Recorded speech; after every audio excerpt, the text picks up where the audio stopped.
Hello, hello, hello. Good to see you. You get fairy dust, I get fairy dust, this little friend gets fairy dust. And it's time for another visit to the land of codependency.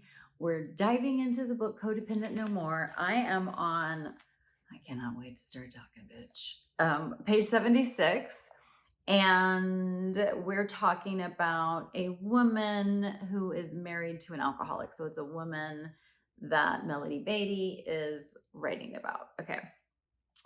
And we're on the Set Yourself Free chapter. And it really is a great thing to keep in mind when we're reading this and listening to this. So, top of page 76. Okay, so whenever Maria returned or retrieved him, the alcoholic, from wherever he was, whenever Maria returned or retrieved him from wherever he was drinking, he would abruptly quit drinking. Maria decided that the key to her husband's sobriety was her presence. Okay, that is classic codependency, and it's a recipe for crazy making.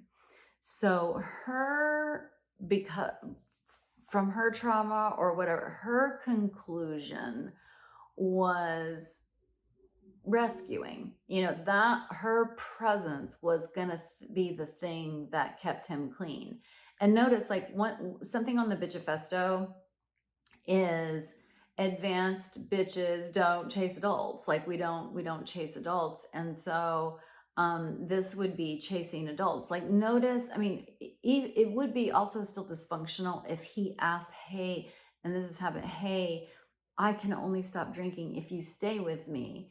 Like, that in itself is dysfunctional, because we're outsourcing our own integrity. We're trying to make someone else responsible for my adult choices, which is child mode. It's toxic. But that would be one thing. But notice she's just taken this upon herself. She says, aha, I have figured out that if I control him, then he will, I'm the answer. So Maria decided that the key to her husband's sobriety was her presence. And again, that's just classic codependency. And also, it just reminds me, in some of my classes that I teach, which there will be a link in the description for the classes, and I have an archive of classes that I taught, and one of them is on parent mode, adult mode, child mode, that we speak to each other from one of these three places. We speak to other adults as if they are children. That's parent mode. I know what's best for you. That's parent. Parents know what's best for their kids. But other adults don't know what's best for other adults. So that's very parent mode. And then child mode is, I'm helpless without you. I don't know what to do. These are adults that are saying this. And you can feel like, I'm helpless without you. I'll drink without you. That's kind of a power trip. It's like, wow, I'm that powerful that I can make you stop doing that, but it's very parent mode. So her logic, what she came away with was, aha, he needs to be parented, as opposed to, aha, he's got a drinking problem. I wonder what he's going to do about that. So her leap was, what I talked about in the video before this is part of what he abruptly stops drinking, and that's the honeymoon in the cycle of abuse. And so she wants that honeymoon, and instead of problem solving and thinking, oh, isn't that interesting? Just taking note, just acknowledging, oh, isn't that interesting? When he gets a consequence, he stops drinking. When I set my boundary that I don't like that behavior, so she returns. And so she returns to be with him. And so he's like, oh shit, she left, she's returning. I better fucking quit drinking. I got to get my shit together. And he may even want to, you know what I mean? Like, he may be like, okay, this is it. I'm going to get my shit together. I'm going to do it. But again, retrieved him, that's chasing an adult. We don't retrieve other adults. Or if we do retrieve them, that's the last time. Because we're not going to chase adults. Like, you could take a taxi home, or you can, I'm not going to I'm not going to be responsible. Your problem, which is being drunk in public, is not my, I'm not the solution to the problem that you created. You have to live the consequence of your choice. And so that's Uber, or call someone else or to come get you. But if I'm committing to not to chase adults and allow you to live the consequences of your choices, then I'm not going to be able to chase you. Okay. So she's decided that that the key to her husband's sobriety was her presence. This chapter is called Set Yourself Free. That is the opposite of that. My presence is required so that the other person won't hurt themselves. I must do this. I must sacrifice myself. And that is not healthy at all. Again, we don't do it so we can be free, but we do it because that's toxic. It's toxic to parent other adults. She could control the drinking, parent mode. She's going to parent him, codependency, fawn, by sticking close to home and standing guard over her husband. Okay, so she's the prison. It looks like she's the guard, but she's the prisoner too. So I'm going to be the guard. That's parent mode. I'm going to be the guard of another adult. And who takes guard? Who needs to keep guard? Guards. And what do guards do? That's what I'm trying to say. What do guards do? They guard prisoners. So not only is she a prisoner of having to have this responsibility, taking it on, she is also making him a prisoner of her. And again, that's not what we want. That's not what we don't want to take prisoners.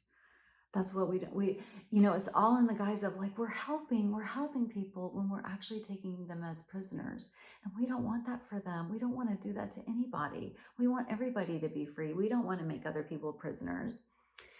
So, and because she learned this method of control, because of increased feelings of shame, embarrassment, anxiety, and the overall trauma that accompanies codependency, Maria became a recluse, a prisoner. There's two people in the prisons, the guard and the prisoners, and so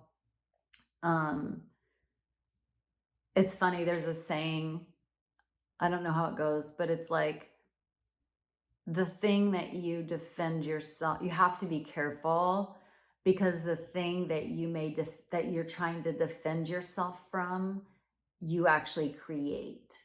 You create the thing that you are defending yourself against. And so she's trying to defend herself from, chaos and drama. And then she has actually created chaos and drama and she's trying to avoid pain and avoid those other things, shame and embarrassment. And to do that, she made herself a prisoner, which, self-fulfilling prophecy causes shame, embarrassment. Like, she became a prisoner. She didn't want to be a prisoner to his drinking, but she became a prisoner to her own codependency. I just need to say, okay, so she became a recluse. She turned down opportunities to travel because she needed to guard the prisoner. She turned down things she was interested in, and then even going to the grocery store threatened the balance that she created. So it's really like she's a mastermind. The thing I want to say is I bow down to Maria. Maria, thank you for telling your story in this book. And all of these things, for both of them, are trauma responses, I don't try to diagnose them, but, it's not an accident. People use alcohol to self-medicate. my guess is they're trying to drown out their trauma pain. And it's not an accident that people become codependents and are attracted to people that are, parent mode attracts child mode. Child mode is, child mode is a way of child mode being portrayed is checking out on a substance. I want what I want when I want it. I'm an addict. I want this. And so I get to have it. And that's very child mode. Even though we know the consequences aren't going to be great, we do it anyway because we get to do it. And that's our id acting out. That's child mode. And so, but this whole piece about her, so that's my guess, is that everybody's in trauma response, and there is no disrespect here. And I am even, it's just so, again, we're so helped by examples, that help us see things that we weren't seeing before. Because again, this whole time she thought she was helping. She literally thought she was helping. She was doing the thing that needed to be done. And when we don't know any better, when we're unconscious, when we're living out our trauma responses, we aren't thinking. That's not sober thinking either. Codependency, we're not sober. That's not sober thinking.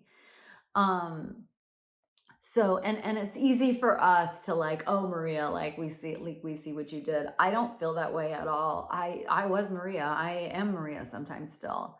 Like it for me, it's about thank you for the example, for helping us see, because we get these examples that truly help us, like, holy shit, that we don't want to be doing this behavior anymore, that it's not serving us or the other person.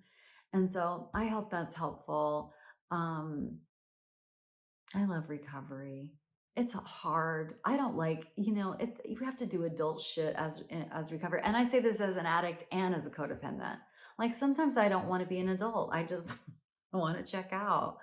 And so, and I want to do that with my addiction, which is to food. And I want to do it in codependency. I don't want to have that hard conversation, or I don't want to, have to make hard choices, and I don't want to have to change my life. So I'm just feeling love for her, for Melody Beatty, for me, for you. And even though the other way, it did have its perks, like I'd rather be an advanced bitch. And I bet you do too. You do too, or you wouldn't be here. Love you. Bye. I hope that was helpful. Bye.